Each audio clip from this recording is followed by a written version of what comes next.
투자론 하다 이거 하니까. 네. 그래서 제가 투자론은 꾸준히 복습을 하는 거예요. 투자론 자체가 어렵기 때문에. 그러니까 투자론은 지난주에 했던 것도 가물가물하잖아요, 지금. 가물가물하죠. 그러니까 투자론은 꾸준히 계속 봐줘야 된다. 이런 개발론 같은 경우는 사실 한 번 듣고 뭐 나중에 뭐 한 5, 6월 달에 한번 또 이제 뭐 한번 또 보고 이렇게 하면 돼요. 단순 암기이기 때문에 단순 암기거든요. 그 이런 데는 나오는 데가 거의 딱 정해져 있어요. 그래서 그렇게 공부하기 어렵지 않거든요.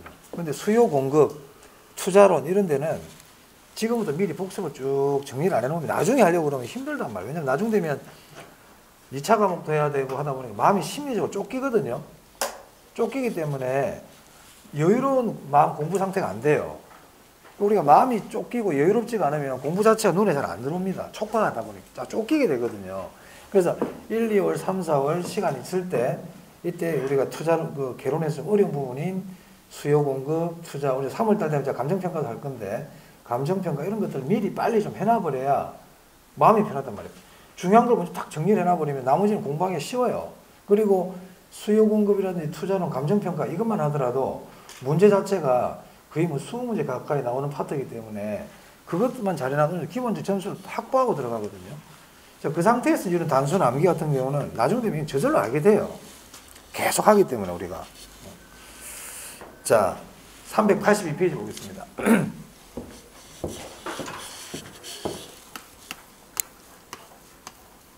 네. 자, 이제 타당성 분석인데요.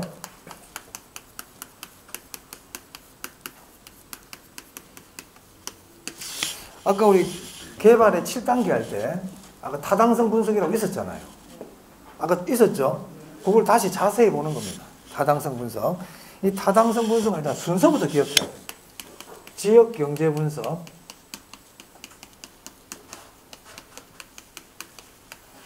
시장 분석, 시장성 분석,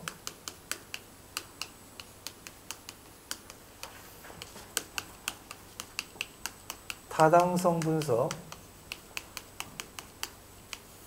투자 분석. 순서부터 기억해야 됩니다. 그래서 저는 이걸 뭐 GCC 타투 보통 이렇게 얘기하는데 이게 두 개가 똑같다 보니까 뭐 GC성 분석 뭐 이렇게 기억하셔도 괜찮아요. GCC 타투 해도 되고 GC성 타투 해도 되고 어찌됐든 순서 아셔야 됩니다. 자, 그럼 여기서 지역경제 분석이라는 게 뭐고 시장 분석은 뭐고 이게 뭔지를 일단 알아야 돼요. 근데 그 중에서도요 이 두 개가 일단 중요합니다.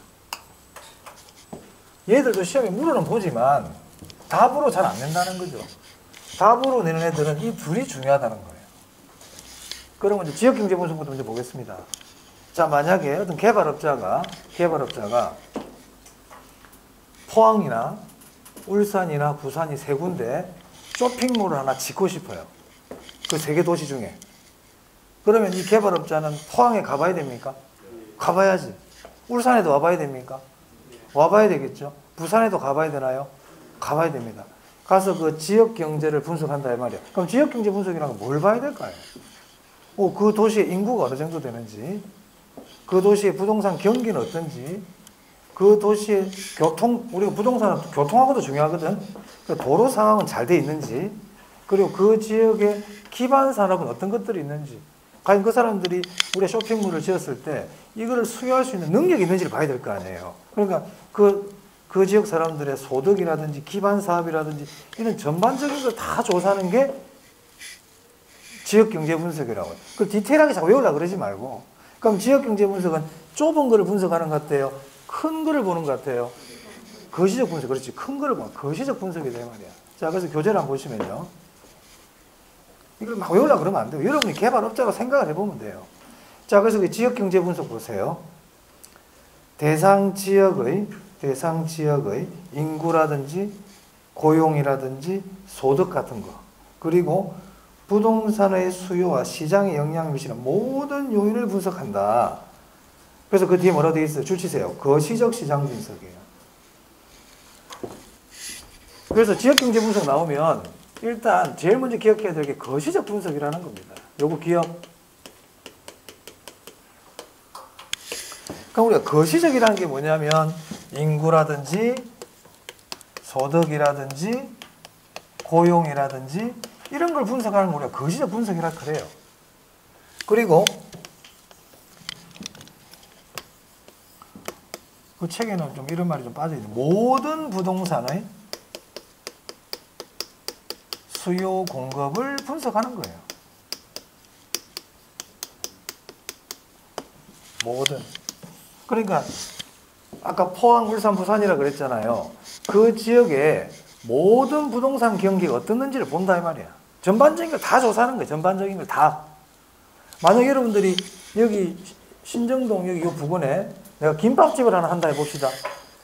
김밥집을 뭐 우리 개발하고 김밥은 좀 사이즈는 작지만 마찬가지거든요. 그럼 여기 김밥집을 하는데 그럼 이 지역 사람들의 소득이 어느 정도 되는지 좀 알아봐야 될 거 아니겠어요? 그리고 이 지역 내가 김밥집을 하지만 김밥집 장사만 잘 되는 걸 봐야 돼. 이 지역 상권 자체가 다 잘 되는지 안 되는지를 봐야 돼요. 그래, 그런 거야. 모든 부동산의 수요 공급을 분석해라 이 말입니다. 모든. 됐어요? 자, 그 다음에 이제 뭐 하느냐면 시장 분석인데, 자, 시장 분석은 제가 지금 쇼핑몰 지을 거라 그랬잖아요. 그죠? 그럼 시장 분석은 특정 부동산에 내가 이제 개발하려고 하는 그 부동산이죠. 특정 부동산의 수요 공급을 분석하는 거죠. 과연 이 지역에 쇼핑몰에 대한 수요는 있느냐? 쇼핑몰은 그럼 많이 공급이 되어 있느냐? 이런 걸 알아보는 거예요. 그게 시장 분석이에요. 그래서 우리 교재 보시면 시장 분석해 보세요.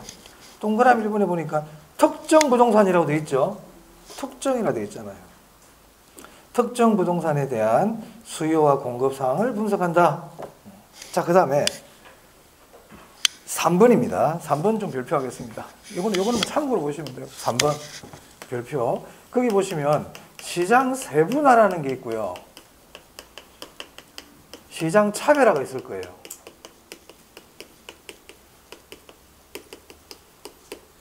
이건 우리 마케팅에 가도 나오는 얘기인데 세분화와 차별화야. 세분화와 차별화. 세분화와 차별화를 구별할 줄 알아야 돼요. 구별할 줄 알아야 돼요. 그러니까 우리 책에 보시면 자, 동그라미 3번입니다. 시장 세분화는 딱 줄치고요. 수요자의 특성에 따라 시장을 구분하는 것이다. 요 줄치고 수요자 동그라미 하세요. 그러니까 시장 세분화라는 거는 수요자를 나누는 거예요. 수요자를. 무슨 말이냐? 수요자를 나눌 때 나이에 따라서도 나눌 수 있고 소득에 따라서도 나눌 수 있고 고객들을 어떤 기준에 의해서 나누는 것을 시장 세분화라고 합니다. 그럼 시장 차별화는 뭐냐면 제품을 가지고 나누는 거예요. 제품을 가지고. 우리가 만약에 가전제품이다. 가전제품이다. 그러면은 핸드폰 시장, TV 시장, 뭐 또 세탁기 시장, 이렇게 제품을 가지고 나누는 거 뭐라 그런다? 차별화라고 그런단 말이에요.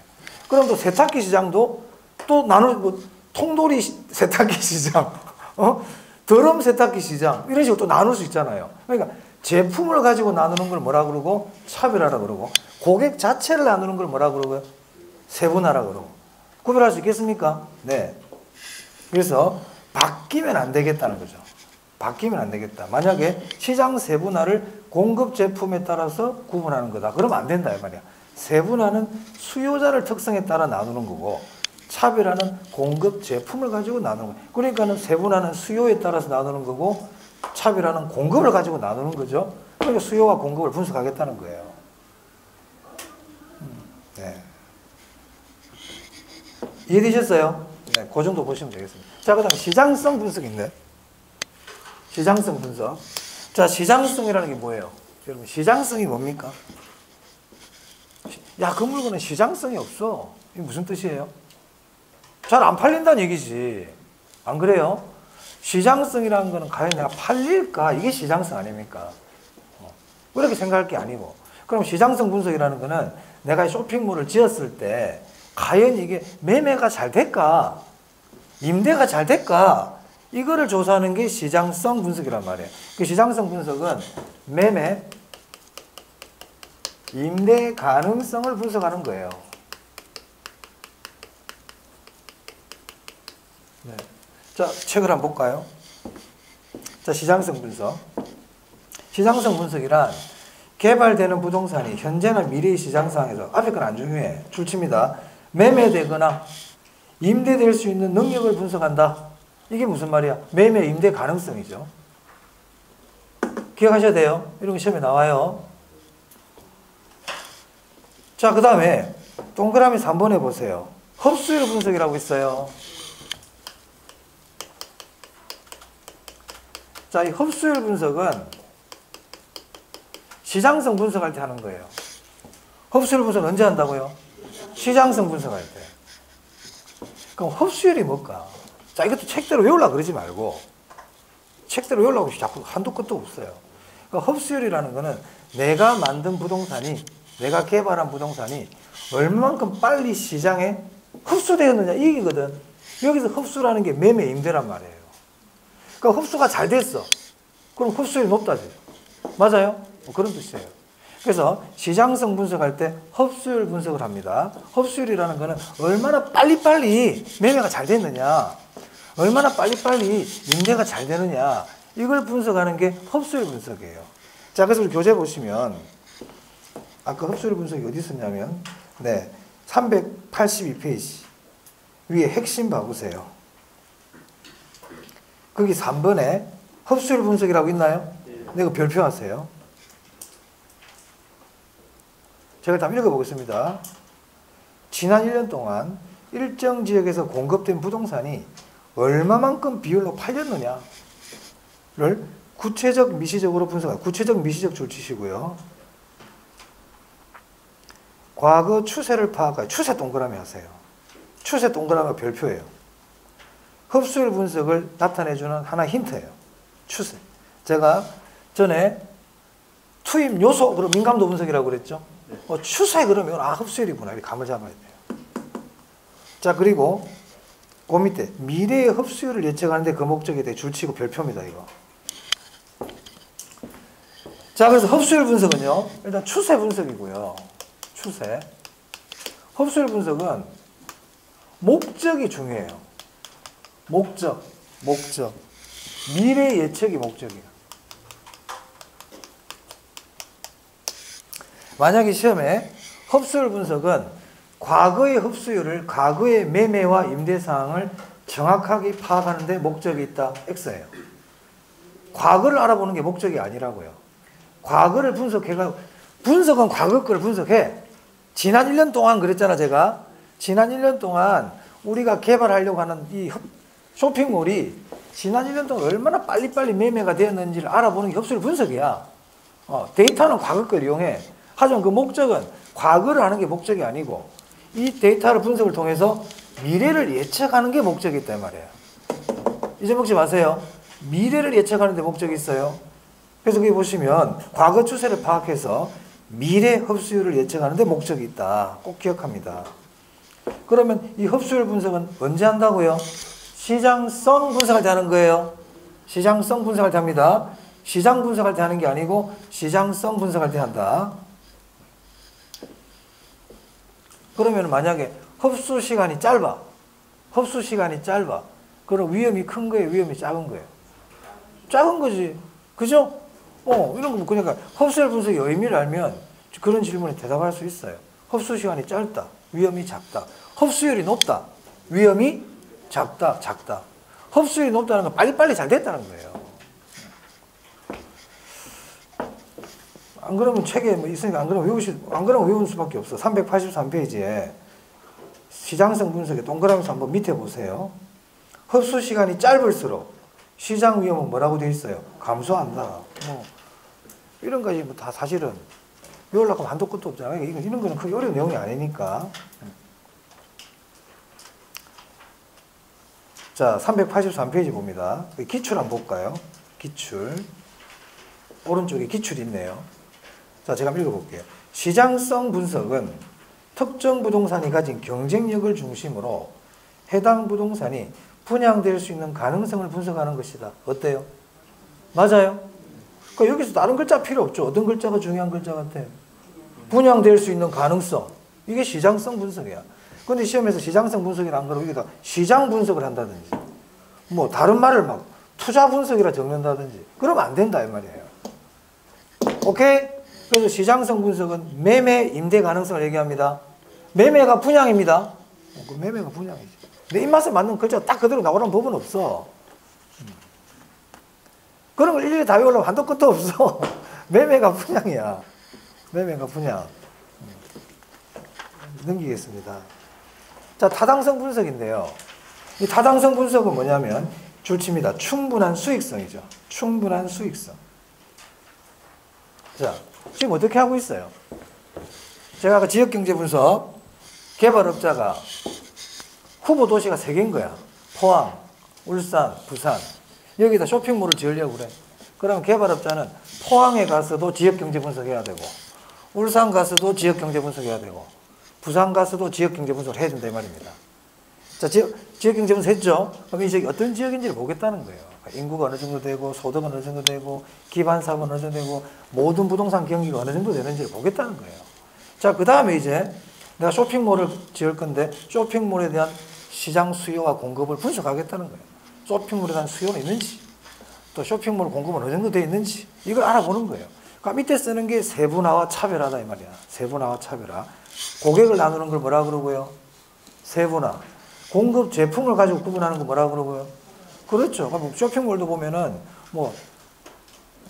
애완동물 전용 쇼핑몰도 있을 수 있고, 어린이 키즈몰도 있을 수 있고, 여성 전문 쇼핑몰도 있을 수 있고, 그런 게 제품을 가지고 나누는 거란 말이야. 이런 거 쫙 나눠보는 거예요, 이 사람들이. 자, 그리고 나서 우리가 팔려고 하는 이 쇼핑몰이 과연 분양이 잘 될 수 있을까? 이걸 알아보는 게 뭐라고요? 시장성 분석이죠. 그럼 시장성 분석할 때는 우리와 같은 쇼핑몰이 지난 1년 동안 얼마나 빨리빨리 매매가 됐는지를 조사해 보는 거예요.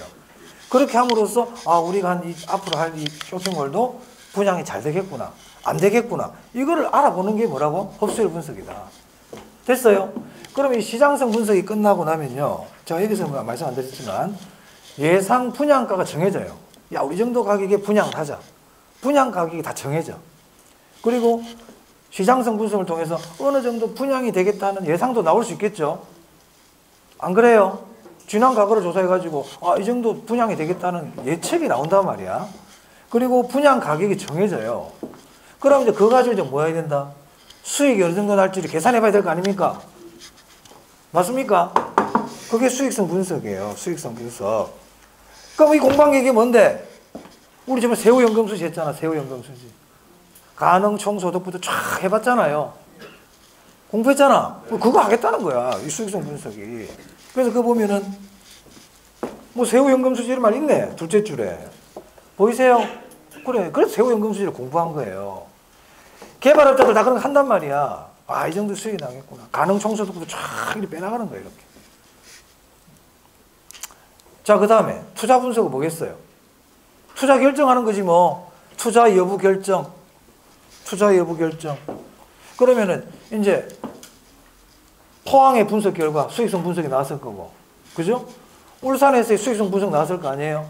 부산에서 수익성 분석 3개 나왔겠지? 그럼 이 3개 대안 중에서 우리 어디가 제일 좋을까? 야, 울산으로 결정해. 이게 투자 분석인 거예요. 아니면 3개도 안 되겠다. 수익성이 안 난다. 캔슬, 없던 걸로 해. 이렇게 하든지. 무슨 말 알겠어요? 이게 만약에 상호 배타적 투자안 같으면 하나만 선택해야 되는 거고, 다 독립적인 투자안 같으면 3개 다 할 수도 있는 거고, 이렇게 되는 거예요. 자, 그래서 투자 분석에 보면 다른 투자 대안과 비교 분석하여 최종적으로 투자 여부를 결정한다. 이렇게 되겠네요. 됐습니까? 그러니까는 이 2개는 별로 나올 게 없어. 자, 이건 수익성 분석. 이것만 다 기억하면 되고, 충분한 수익이 나느냐? 이거는 투자 여부 결정. 투자 여부 결정. 그럼 얘는 거시적 분석 이런 거. 결국 낼 수 있는 이 2개죠. 이 2개에서 낸다 이 말이야, 시험은. 그럼 시장 분석과 시장성 분석을 잘 알아놔야 되겠네요. 아시겠습니까? 자, 그 다음에 이 3개를 모아가지고 시장 분석이라 그러고요. 이 2개를 또 모아가지고 경제성 분석이라고도 그래요. 그럼 시장 분석이 먼저입니까? 경제성 분석이 먼저입니까? 시장 분석이 먼저죠. 한번 질문해 볼게요. 시장 분석과 시장성 분석은 같은 개념이다. 다르죠? 다르잖아요. 시장 분석을 먼저 해요? 시장성 분석을 먼저 해요? 시장 분석을 먼저 하죠? 그런 것들도 낼 수 있어요. 그러니까 기본적으로 순서하셔야 돼요. 순서하시고 시장 분석과 시장성 분석의 내용을 잘 정리하시면 되겠다. 됐습니다. 그 정도 보시면 되겠습니다. 자, 그 다음 386페이지입니다. 자, 386페이지 보시면 5번에 부동산 개발의 유형과 개발 방식의 유형이라고 있죠. 자, 먼저 부동산 개발의 유형에 보시면 신개발이라는 게 있어요. 신개발. 그럼 신개발이 뭐냐? 그럼 의의 한번 보세요. 신개발은 일반적으로 개발되지 않은 농경지나 줄칩니다. 개발되지 않은 농경지나 산지 등의 토지를 여기까지 줄을 치고 건축이 가능한 토지로 전환 개발하는 것을 말한다. 무슨 말인지 대충 아시겠어요? 논이나 밭, 임야 이런 것들을 건축이 가능한 토지로 바꾸는 걸 우리가 뭐라 그런다? 신개발이라 그런단 말이야. 신개발. 자, 그런데 그럼 이해해 보세요. 자, 기역에 환지 사업 있죠? 별표하세요. 환지 사업은 신개발이에요. 환지 사업은 신개발 방식입니다. 신개발. 환지 방식 신개발입니다. 환지가 뭔지 전에 배웠죠? 깊게는 안 했지만 우리 간단하게 배웠잖아요. 지주들의 동의를 받아가지고 거기를 개발한 다음에 어떤 글자를 주의하라고 그랬지? 재분배해 주는 거라고 그랬어요. 재분배. 환지 그러면 재분배야. 환지 그러면 재분배요. 그냥 이렇게 하면 돼. 재분배. 재분배해 주는 방식이라고. 신개발입니다. 자, 그 밑에는 일단은 주택지 조성사업. 논이나 아파트를 택지로 만든다는 얘기죠. 아파트 지구 개발사업, 토지 형질 변경사업, 신도시 개발사업 전부 다 신개발이야. 딱 보면 신개발 느낌 나잖아요. 자, 이제 오른쪽에 봐보세요. 자, 재개발입니다. 재개발. 자, 재개발은 종류가 4가지가 재개발도 별표할게요. 신개발에서는 환지 방식 신개발이라는 걸 기억하세요. 시험에 나왔거든. 자, 재개발입니다. 재개발도 별표 하나 하고요. 자, 재개발은 종류가 4가지가 있어요. 저는 철거부터 먼저 하겠습니다. 철거부터. 자, 맨 밑에 동그라미 4번 철거 재개발. 철거가 뭐예요? 전부 다 없애버리는 거지. 다 부셔버리는 거잖아. 맞아요? 자, 그래서 기존 환경을 완전히 제거한다. 줄칩니다. 기존 환경을 완전히 제거해버리는 거예요. 그럼 기존의 걸 싹 쓸어버렸으니까 새로운 거 만들어줘야 안 되겠어요? 그래서 새로운 환경을, 이렇게 말이 나오죠. 새로운 환경을 대체해 주는 거다. 그래서 기존 환경 완전 제거? 그럼 철거구나. 당연한 얘기 아닙니까? 자, 그 다음에 그 외에 개량 재개발입니다. 개량 재개발. 그럼 어디 줄 치냐면 기존 시설을 완전 제거하는 게 아니고요. 확장이에요. 확장. 기존 시설을 확장해 주는 거예요. 그리고 개선시켜 주는 거예요. 그리고 새로운 시설을 첨가시키는 거죠. 아까 철거는 뭐였어요? 기존 걸로 완전히 없애버리고 새로운 걸로 교체해 주는 거란 말이야. 싹 썰어버리고 새 걸로 바꿔줄게. 이게 철거. 보존 재개발은, 개량 재개발은요. 기존에 있는 시설을 완전히 없애버리는 게 아니고 확장하겠다. 확장. 개선해 주겠다는 거죠. 그리고 나서 필요한 새로운 것들은 첨가시켜 주겠다는 겁니다. 그래서 확장, 개선, 첨가 이런 말들을 보시면 되겠네요. 자, 수복 재개발이 특히 시험에 잘 나와요. 자, 수복 재개발은 특히 별표다, 얘는. 자, 거기는 어디를 줄치냐면 노후 불량화 요인만 제거, 요 말을 딱 기억하셔야 돼요. 이 수복 재개발은 현재 시설은 대부분 그대로 현재 시설은 그대로 두고 노후 불량화가 심한 거 있죠? 걔만 제거해버립니다. 노후 불량화 요인만 제거시켜버립니다. 그래서 노후 불량화 요인만 제거 딱 나오면 수복 재개발이에요. 이 수복 재개발이 주로 우리 선진국형 재개발이라고 보통 불러요. 선진국형 재개발. 자, 그래서 오늘 기출 한번 봐보세요. 수복 재개발은 딱 나왔죠? 현재의 시설을 대부분 그대로 유지하면서 무슨 글자가 나와? 노후 불량화 요인만 제거한다고 나왔잖아요. 이렇게 노후 불량화 요인만 제거 딱 이렇게 했는데 뭐 개량 재개발이라든지 뭐 보존 재개발, 다른 재개발 얘기하면 안 된다 이 말이에요. 무슨 말 알겠습니까? 그런 걸 주의해라. 자, 그 다음에 보존 재개발입니다. 자, 보존 재개발은 그 둘째 줄에 노후 불량화의 진행을 방지하기 위하여, 이렇게 방지하기 위하여. 그러니까 노후 불량화 됐어, 안 됐어? 안 됐어요. 그러니까 얘는 예방 차원이 하는 거예요. 예방 차원. 예방 차원의 재개발이에요. 그럼 제가 아까 밑에서부터 한 이유가 밑에서부터 가장 많이 부시는 거예요. 철거 재배를 완전히 없애버리는 거고, 그 다음 좀 많이 부시는 게 개량, 그 다음이 수복, 그 다음이 보존. 그러니까 위로 갈수록 적극적이다, 소극적이다. 소극적이고, 아래로 갈수록 적극적인 거예요. 아시겠죠? 철거, 철거, 완전 제거, 새로운 걸로 교체, 개량, 기존 시설 확장, 개선, 새로운 거 첨가, 수복, 노후 불량화 요인만 제거, 보전, 노후 불량화가 이루어지기 전에 방지하는 거다. 방지. 구별할 수 있겠죠? 오케이. 자, 그 다음 정비 사업이에요. 표가 있을 만한데 표가 잘 안 보이네. 자, 정비 사업 있죠? 그게 별표합니다. 자, 여러분 2차 과목 공법 시간에 보면 도시 및 주관경 정비법이라고 배우죠? 보통 도정법이라고 그러는데, 자, 거기 보면 정비사업이라는 게 나와요. 정비사업. 자, 정비사업은 출시입니다. 동그라미 1번에 주관경 개선사업, 동그라미 2번에 재개발사업, 재건축사업 줄치세요. 무슨 말이냐? 주관경 개선사업, 재개발사업, 재건축사업을 구별할 줄 알아야 돼요. 구별할 줄 알아야 돼요. 이게 시험에 한 2번 정도 나왔거든요. 자, 먼저 이걸 다 외우려면 정말 힘듭니다. 다 외우려고 그러면 거기 주관경 개선 사업에 끝자리 딱 보면 정비 기반 시설이란 말 보이세요? 그 네모 딱 하세요. 정비 기반 시설. 자, 재개발 사업에도 보면 정비 기반 시설이란 말 보이세요? 그 네모 하세요. 재건축 사업에도 정비 기반 시설이라는 게 보입니까?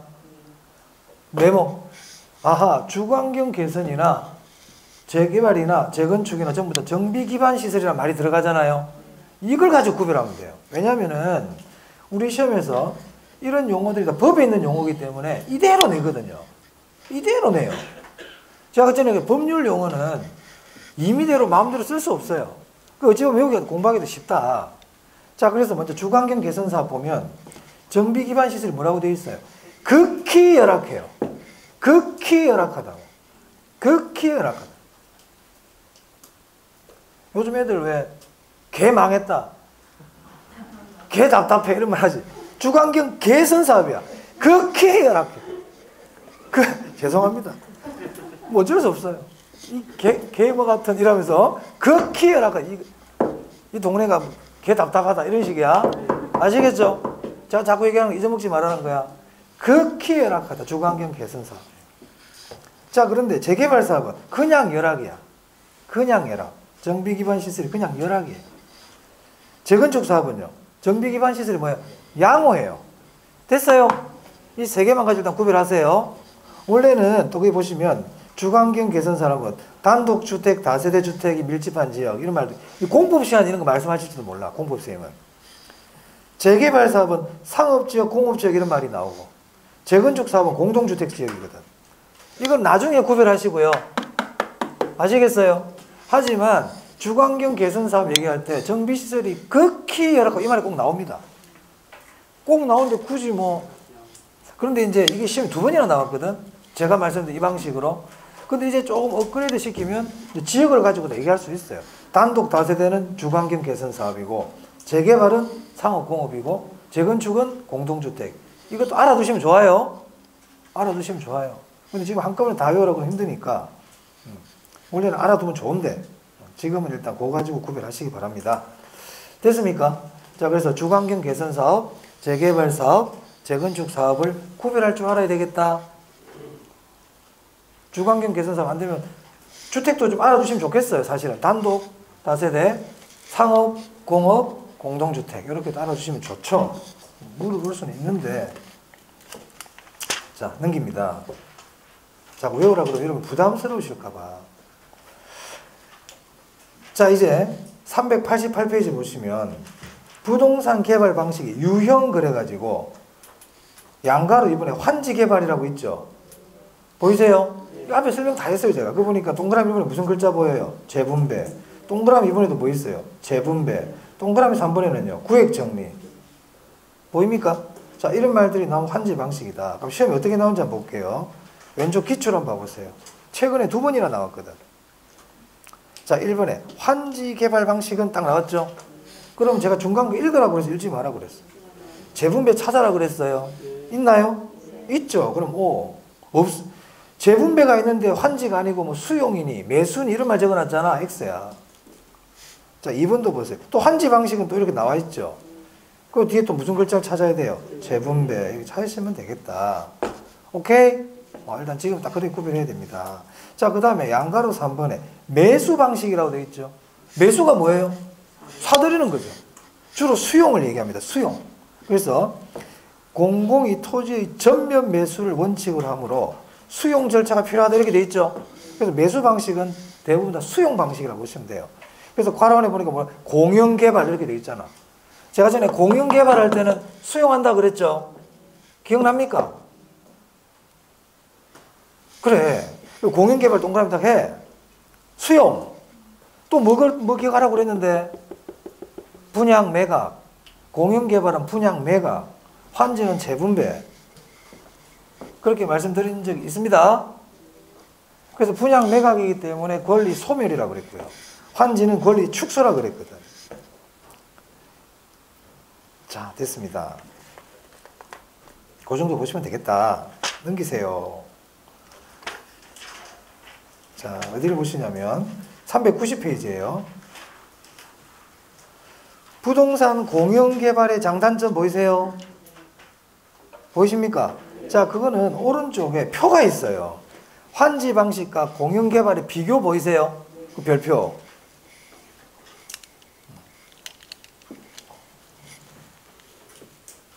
자, 환지 방식과 공영개발이 나오는데, 자, 환지 방식 보세요. 뭐 근거법 이런 거 굳이 안 보셔도 됩니다. 자, 시행 주체 보세요. 토지 소유자 및 토지 소유자 조합이 원칙인데 예외적으로 국가나 지자체나 공사가 할 수도 있어요. 이런 공법 시간에 배우는 내용이야, 사실은. 공법 시간 이런 거 배웁니다. 배웠을 겁니다, 아마. 여러분들 기억을 못하고 있을 뿐이야.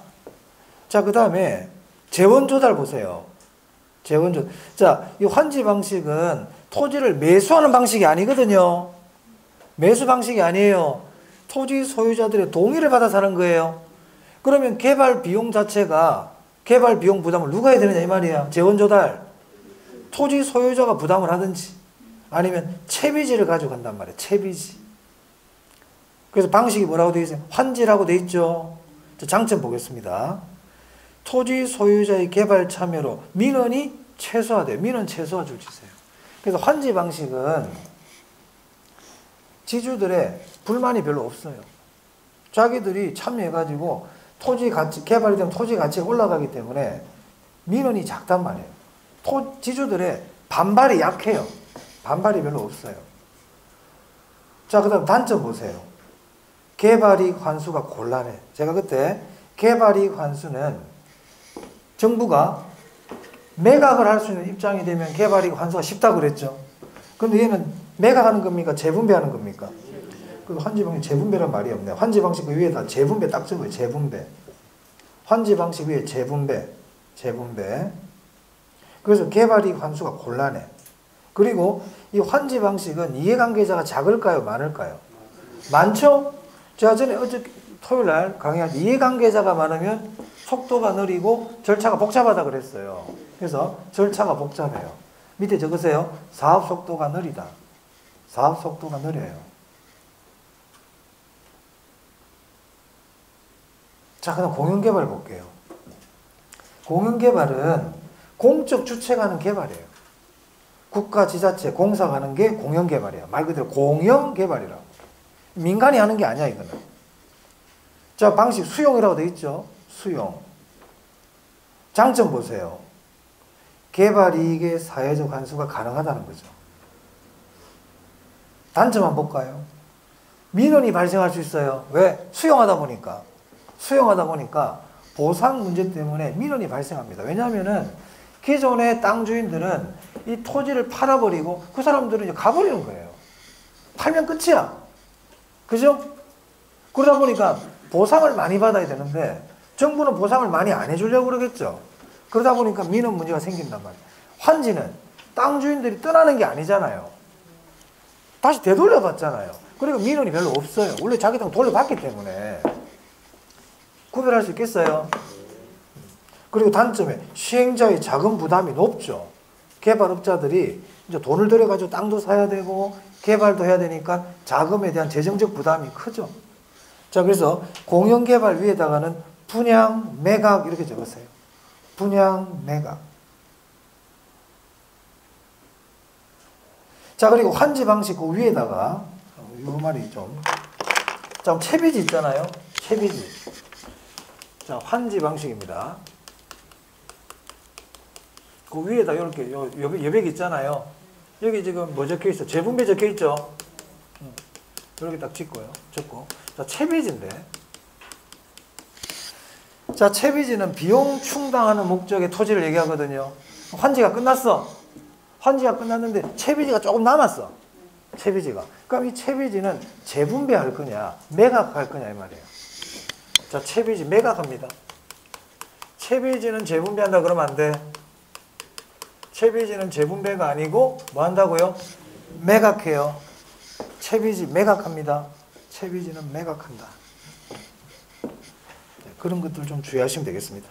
자, 그 다음에 민간개발입니다. 민간개발. 자, 그 밑에 보시면 7번에 민간에 의한 부동산 개발 방식이라 보이세요? 네, 거기 네모하고 별표 2개 하겠습니다. 자, 민간개발 방식 보겠습니다.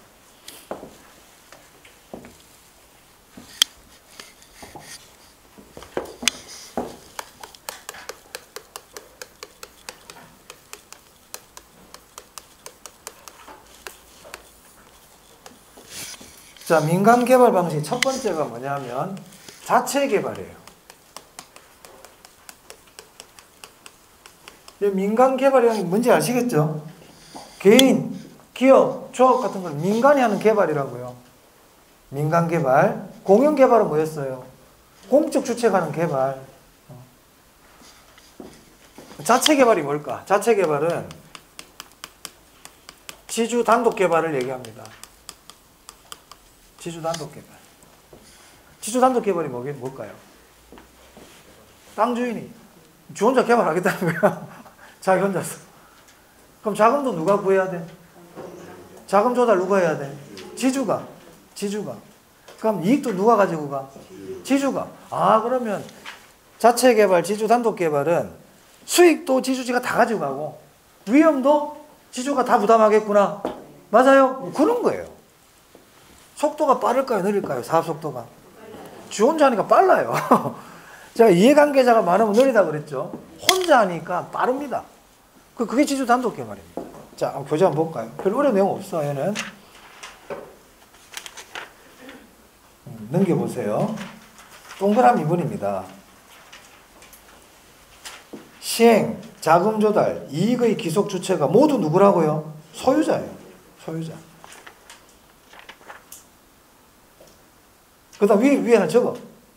위험도 소유자가 모두 부담이에요. 위험도 소유자가 모두 부담이에요. 그러니까 지주가 수익도 다 가져가고 위험도 자기가 다 부담하고 이런 거예요. 그럼 위험이 작아요, 커요? 위험 크지. 자기가 이익을 다 가져가는 대신에 거기에 따른 위험도 다 부담해야 된다는 거예요. 오케이? 네. 자, 장점 보세요. 사업 시행자의 의도대로 사업 추진이 가능하며 왜 그래요? 지 혼자 하니까. 지가 다 하니까. 지 뜻대로 되겠지. 자, 줄칩니다. 시행 속도가 빠르다. 얘는 항상 혼자 하면 빨라요. 혼자 하면 빨라요. 자, 그럼 아까 공영개발이고 환지 있었지. 둘 중에 어떤 게 속도가 빠를까? 공영개발이 훨씬 빨라요. 공영개발은 수용해가지고 개발해가지고 팔아버린 거기 때문에 환지보다 빠르다. 환지는 지주들의 동의도 받아야 되고 각종 절차가 복잡하거든요. 절차 복잡하다 그랬죠. 공영개발이 빨라요. 자, 사업속도 빠르다. 단점, 위험이 높다. 위험이 높다. 제가 외울 게 아니에요. 자기 혼자 하니까 위험이 높죠. 그럼 자금 조달 부담이 어때요? 크죠. 위기 관리 능력이 요구된다네. 뭐 하나만 하는 얘기잖아. 됐죠? 자, 이제 그 다음에 이제 지주 공동사업이에요.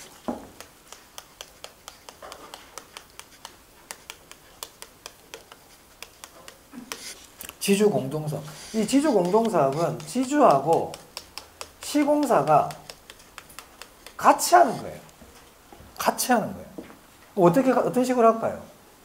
지주는 땅을 제공해주고 개발업자 시공사들은 와가지고 공사를 해준다 이 얘기예요. 이게 지주 공동사업이에요. 의미 아시겠어요? 그러면 이 지주 공동사업은 수익은 어떻게 할까? 수익을 둘이 나눠야지. 이건 동업이야, 동업. 동업 방식이라고. 그럼 수익이 나면 어떻게 해야 돼? 지주하고 시공사하고 나눠 가져야 되겠죠. 위험은요? 위험도 나눠야죠. 그리고 지주 공동사업은 한마디로 수익과 위험을 지주와 시공사가 나눠 갖는 거예요. 이거 외울 거야? 당연한 거야? 당연한 거지. 당연한 거지. 자, 그러면 이 지주 공동사업 방식에서 어떤 게 포인트일까? 수익을 어떻게 나눌래? 수익을 나누는 방식이 있을 거 아니에요. 지금 단일 안 돼가지고 어떻게 하려 싸우고 있는 것처럼 수익을 어떻게 나눌래? 그게 문제가 될 수 있잖아요. 그래서 지주 공동사업에서 대표적인 두 가지가 있거든요. 등가 교환형.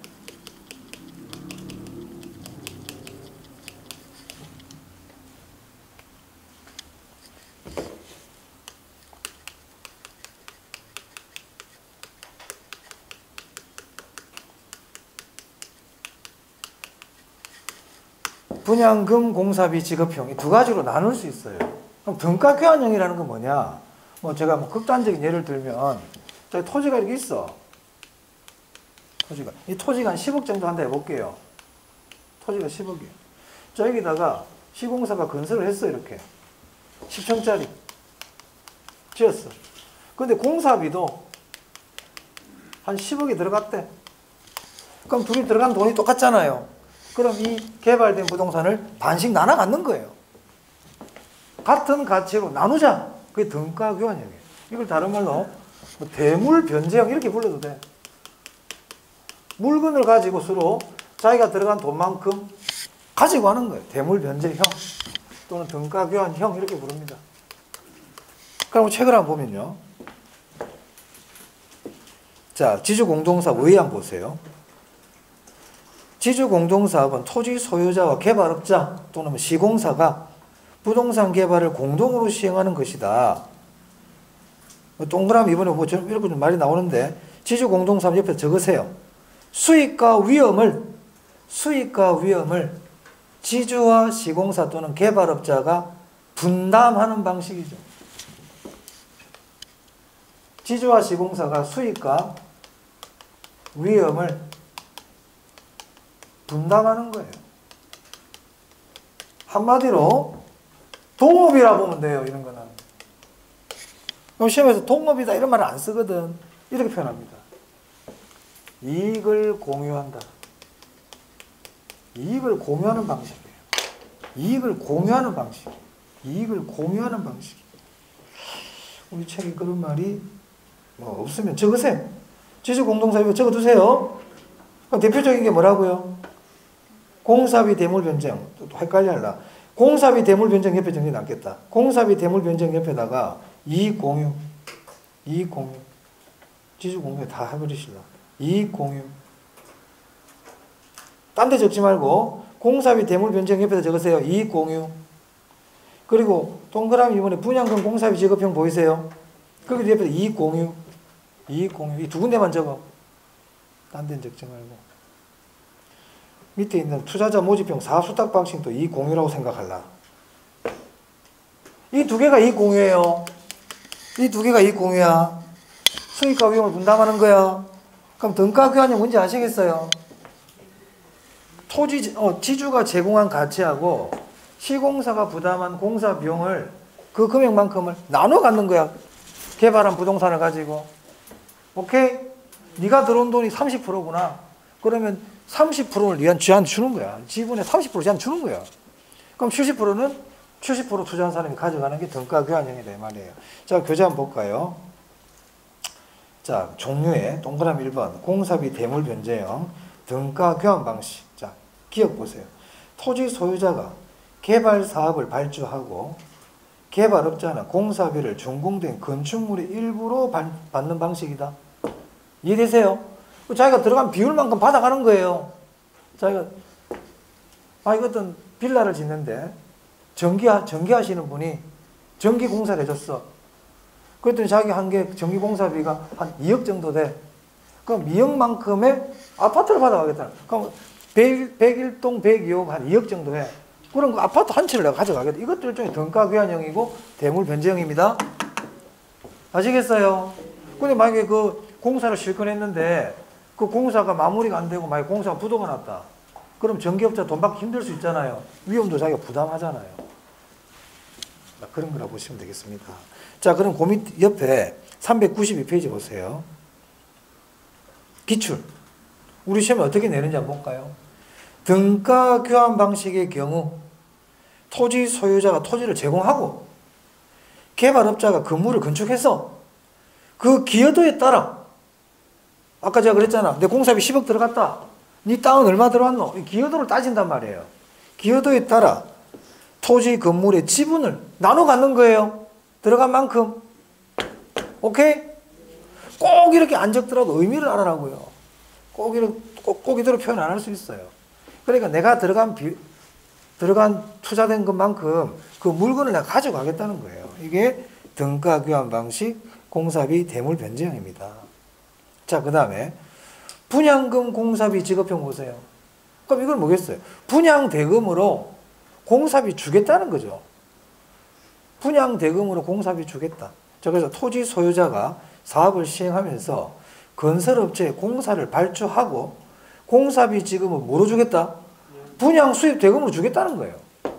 근데 분양하면 분양 대금의 20%를 공사비로 줄게. 이런 식으로. 분양 대금으로 주겠다는 거예요. 그럼 분양이 안 되면요. 공사 대금 받기 힘들겠죠. 그러니까는 개발업자인 시공사도 위험을 부담하는 거 아닙니까? 맞아요? 자, 그래서 이 두 방식은 수익과 위험을 모두 둘 다 분담하는 방식입니다. 뜻 헷갈리면서 너무 신경 쓰지 마. 신경 쓰지 말고 이 둘은 이익을 공유하는 방식이야. 자, 그럼 질문. 동업자들끼리는 수수료라는 게 있을까요? 없어요. 그래서 여기서는요. 수수료가 없다는 걸 기억해 주세요. 수수료 문제가 발생 안 해요. 뭐기 때문에? 이익을 공유하기 때문에. 이익을 공유하기 때문에 수수료 문제가 발생하지 않습니다. 이 뜻은 읽어보면 알 수 있어요. 분양대금으로 주겠다 그러면 분양금 공사비 지급형이고 자기가 투자한 기여도만큼 나눠 갖겠다 이 말 나오면 등가 교환형인 거예요. 등가가 뭐야? 자기가 투자한 만큼의 똑같은 가치로 가져가겠다는 거죠. 뜻은 헷갈리면 넘어가셔도 괜찮아요. 자, 그 다음에 동그라미 4번에 사업 수탁 방식 보이세요? 별표. 넘겨보세요. 토지 신탁사업 보이세요? 별표. 이 두 개가 중요해. 우리 민간개발 방식에서는 다른 게 중요한 게 아니고 제가 조금 전에 별표해도 이 두 개가 중요합니다. 자, 보겠습니다. 자, 민간개발 방식에서 사업 수탁 방식이 있고 토지 신탁 방식이 있어요.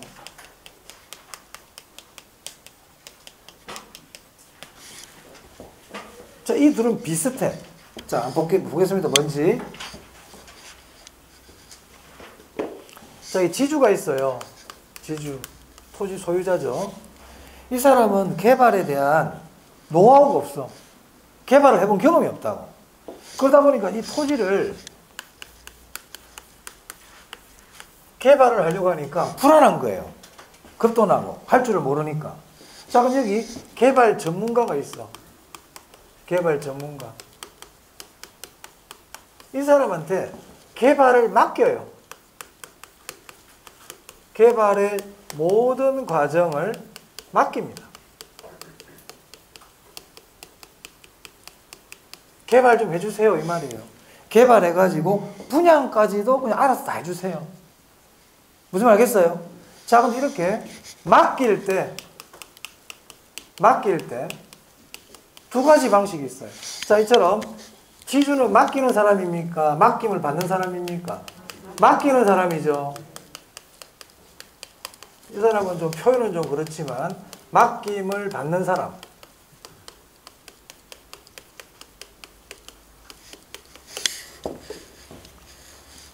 우리 맡기는 사람을 위탁자라 불러요.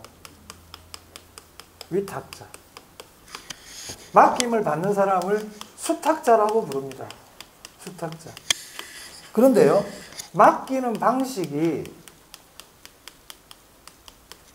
크게 두 가지가 있거든요. 소유권을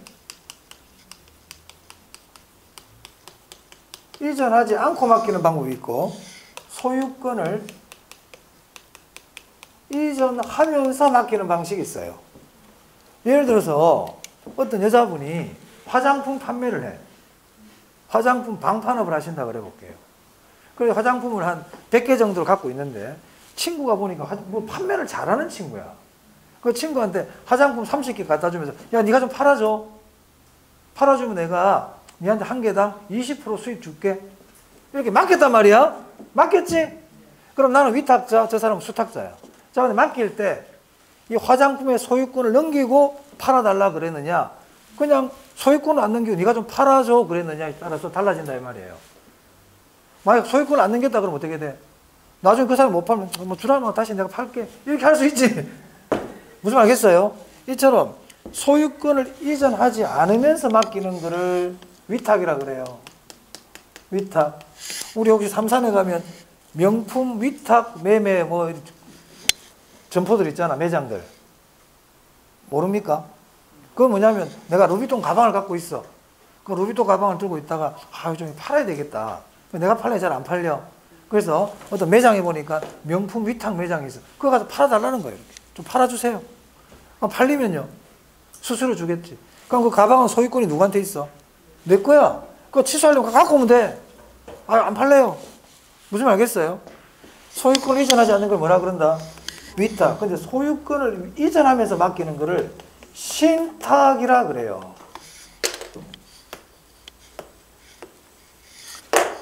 믿고 맡겨야 된다. 소유권을 넘기면서 맡기는 거야. 여기서 신탁은 실질적으로 소유권을 넘기는 게 아니고요, 형식적으로 넘겨주는 거예요. 왜냐하면 소유권을 넘겨주면 제가 더 잘할 것 같거든. 책임감도 있을 것 같고. 그래서 소유권을 넘기면서 맡기는 걸 뭐라 그런다? 신탁이라 그럽니다. 자, 그럼 여기 보세요. 사수탁 방식과 토지신탁 방식이 있는데 이 둘 다 방식은 똑같아. 개발에 모든 걸 맡겼는데 어떤 차이가 있다? 소유권을 넘기면서 맡겼느냐, 소유권을 넘기지 않으면서 맡겼느냐, 이게 딱 차이란 말이에요. 그러면 사수탁 방식은 소유권을 이전한다, 이전하지 않는다? 이전하지 않아. 얘는요, 소유권을 이전해. 이거를 토지신탁이라고 해요. 토지신탁을 다른 말로 개발신탁이라고 합니다. 개발신탁.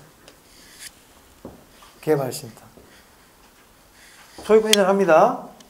자, 그럼 보세요. 이제 그러면 맡기는 방식이 두 가지구나. 자, 맡김을 받는 사람이 위탁 방식에서 맡김을 받는 사람은 수탁자라 부르고, 신탁 방식에서도 수탁자라 불러요. 수탁자라 부르는데, 자, 이 사람은 내 소유권을 넘겨줘야 되잖아요. 그럼 저 수탁자는 믿을 수 있는 사람이어야 돼? 어떤 사람이어야 돼? 엄청나게 믿을 수 있어야지. 내 소유권을 넘겨주는데. 물론 형식적이지만. 그래서 이 수탁자는 신탁회사입니다. 여러분, 신탁회사라는 거 보신 적 있나요? 한국토지신탁회사 이런 말 있잖아요. 아세아 토지신탁회사. 그 신탁회사들이 신탁 방식에서의 수탁자가 됩니다. 오케이? 그럼 만약에 신탁 방식의 수탁자는 수탁자라 그래도 되고요. 신탁회사 그래도 괜찮아요. 하지만 위탁 방식에서 수탁자는 신탁회사 아닙니다. 자, 그러면은 이 위탁이든 신탁이든 개발을 전부 다 누가 한다는 거예요? 수탁자가 다 해요. 수탁자가. 그리고 분양까지도 다 해요. 그러면 저 수탁자들은 뭐 때문에 저런 걸 할까요? 수수료 받으려고. 뭐 받으려고? 수수료 받으려고. 그래서 이 두 방식은 수수료가 발생해.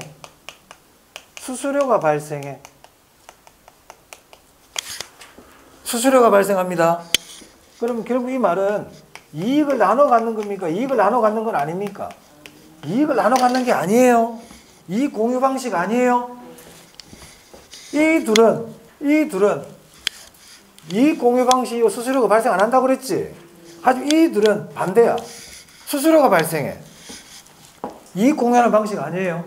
그러면은 수탁과 신탁 방식에서 이익은 누가 가지고 가요? 지주가 다 가지고 가는 거예요. 이익은 누가 다 가지고 간다? 지주가 다 가지고 가는 겁니다. 이익을 나눠 간다 그러면 안 된다. 그런 건 너무 어려워. 이들은 이익 나눠 갖는 거 아니야. 자, 그 다음에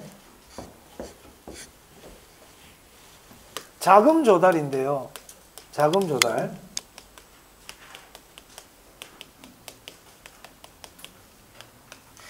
수탁 방식은 자금 조달 지주가 해줘요. 지주가. 왜냐하면 소유권이 누구한테 있어 지금? 지주한테 있죠. 수탁 방식은 소유권이 안 넘어갔어요. 지주가 여전히 소유권을 갖고 있어. 그 사람이 자금을 조달해.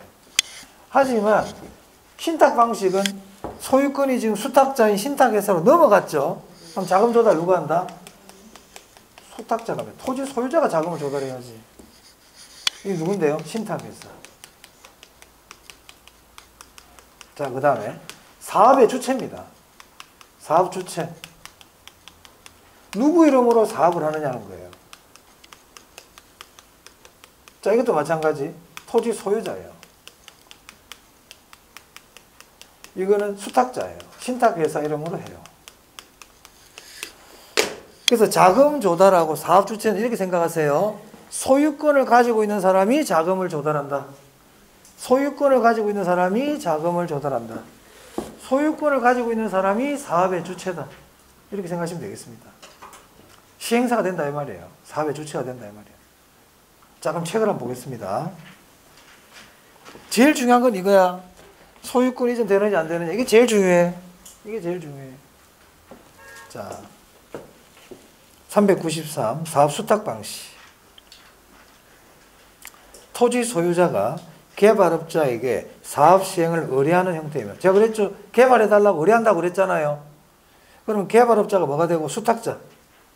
그리고 수수료를 취한다. 수수료. 니은 보세요. 자금 조달은 누가 한다고요? 토지 소유자. 자금 조달 토지 소유자. 자, 그 다음에 디귿 보세요. 지분, 수익, 소유권 모두 누구한테 갖고 있다? 소유자. 소유자. 결국 그러면 수탁자는 뭐만 받아가는 거예요? 수수료만 받아가는 거예요. 수수료만. 자, 오늘 기출 한번 볼까요? 사업 위탁 수탁 방식은 토지 소유자가 토지 소유권을 유지한 채 개발업자에게 사업 시행을 맡기고 개발업자는 사업 시행에 따른 수수료를 받는 방식이다. 맞아요? 시험에서 사업 위탁이라는 말 대신에 신탁 이렇게 잘하면 안 된단 말이야. 신탁이라는 말이 나왔는데 소유권을 소유자가 가지고 그러면 안 돼요. 그건 신탁 아니야. 넘기세요. 자, 넘기시면 이제 토지 신탁 사업 나오죠. 토지 신탁이라고도 그러고요. 개발 신탁이라고도 그래요. 자, 양가리 한번 보겠습니다. 둘째 줄에 보세요. 신탁 회사에 형식상 소유권이 이전된다. 형식상 소유권 넘겨주는 거야. 그럼 만약에 개발이 다 끝났죠? 개발이 다 끝나고 수수료도 다 주고받고 다 했잖아. 그럼 원래대로 돌려줘요. 소유권. 원래 지주에게 돌려줍니다. 형식상 이전해 주는 거예요. 자, 그래서 그 밑에 보세요. 신탁회사 명의. 신탁회사 명의라는 게 사업 주체가 신탁회사라는 뜻이에요. 사업 주체가 신탁회사야. 자금 조달도 누가 해? 신탁회사. 신탁회사. 자, 그 밑에 양가로 이번에 신탁 수익증권 발행 조처 보세요. 참고로. 아니 보세요. 소유권을 내가 이전해 주는데 형식상 아무 쪼가리 하나 안 받고 넘겨주면 돼? 안 되지. 그래서 수익증권을 받는단 말이야. 그럼 신탁 수익증권에 보면 신탁자가 누구, 계약자가 누구고 이 신탁 계약에 수익이 나면 누구에게 수익을 줘야 되고 이런 게 다 명시가 되어 있어요. 이렇게 보면. 그런 건 참고로 보시면 돼요. 자, 3번 보겠습니다. 수익증권의 소유자, 즉 토지 소유자에게 뭐를 준다? 수익을 배당해 준다. 결국 신탁도 이익은 누가 가져간다는 거예요? 지주가 가져가요. 물론 정확하게 얘기하면 수익자인데 수익자가 대부분 다 지주예요. 지주. 그러면 위탁이나 신탁이나 이익은 전부 다 지주가 가져가네요. 그렇습니다. 나눠 간다 그러면 안 돼요. 자, 그래서 양가로 4번. 신탁 기간이 종료되면 신탁 회사는 사업 종료 후 개발 사업에서 발생하는 지분, 수익, 소유권 등을 모두 토지 소유자에게 어떻게 된다? 돌려줘야 돼. 돌려주고 신탁 회사는 뭐만 가져간다? 수수료. 그래서 그 밑에 보니까 지분 공유 방식이 아니라고 돼 있죠. 줄 치세요. 지분 공유 방식이 아니라는 게 이익 공유가 아니라는 뜻이에요. 그럼 아까 앞에 사업 수탁 방식이 있었지. 사업 수탁 방식에는 그런 말이 없다고 해서 또 아니다 생각할라. 얘도 마찬가지 지분 공유 아니야. 우리는 없으면 또 아닌 줄 알아 또. 일일이 다 얘기해야 돼. 자, 사업 수탁 방식도 지분 공유 방식 아닙니다. 그러면 지분 공유, 이익 공유는 뭔데요? 이 둘. 이익을 공유하는데 수수료를 줄 이유가 없지. 이익을 공유하는데 수수료라는 게 없단 말이야. 동업자야. 동업자끼리 수수료 없어. 내가 어떤 다른 사람하고 동업을 하는데 얘가 일을 처리해주고 있어. 야, 너 고생했다네. 수수료 좀 줄게. 말이 안 되잖아. 동업인데. 그렇잖아요. 나중에 이익이 나가서 나눠 가져야 될 사이인데 일할 때마다 건 바이 건으로 수수료를 준다. 이 말이 안 되잖아요. 그렇죠?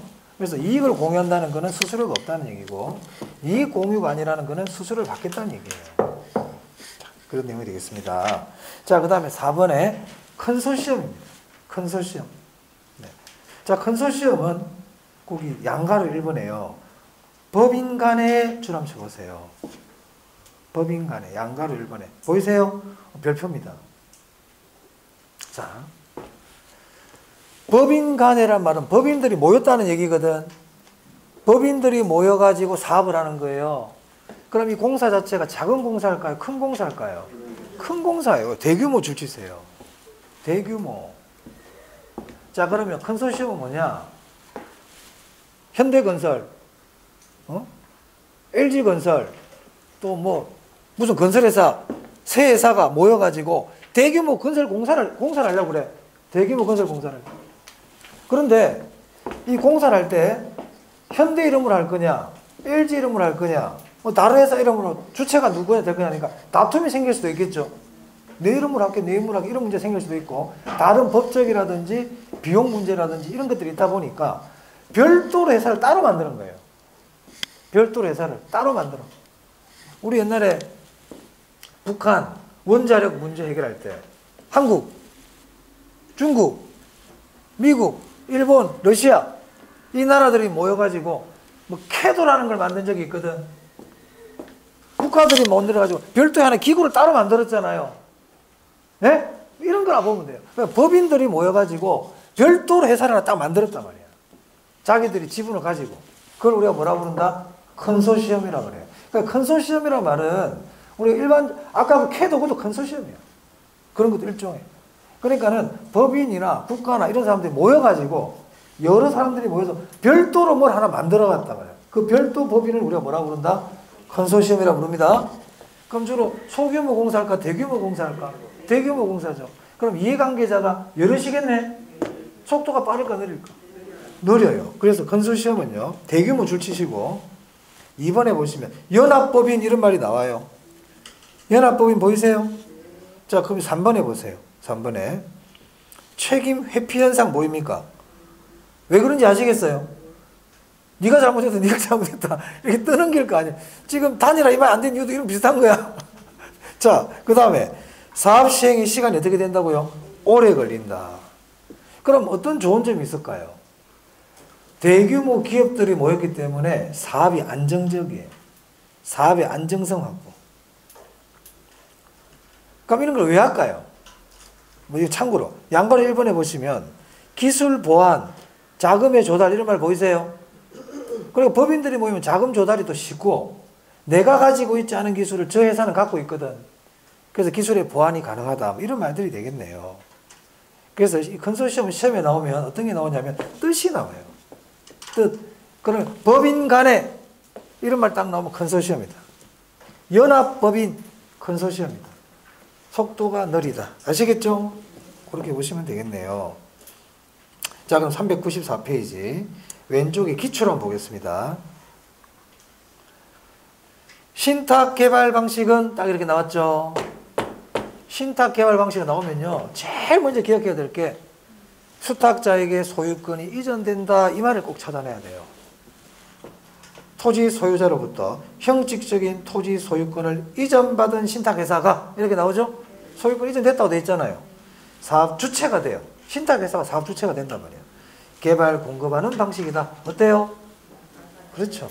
그래서 소유권을, 토지 소유권을 수탁자에게 이전했다 그러면 신탁, 소유권을 이전하지 않았다 그러면 위탁, 수탁 이렇게 된다 이 말입니다. 네, 그 차이점 아시면 되겠습니다.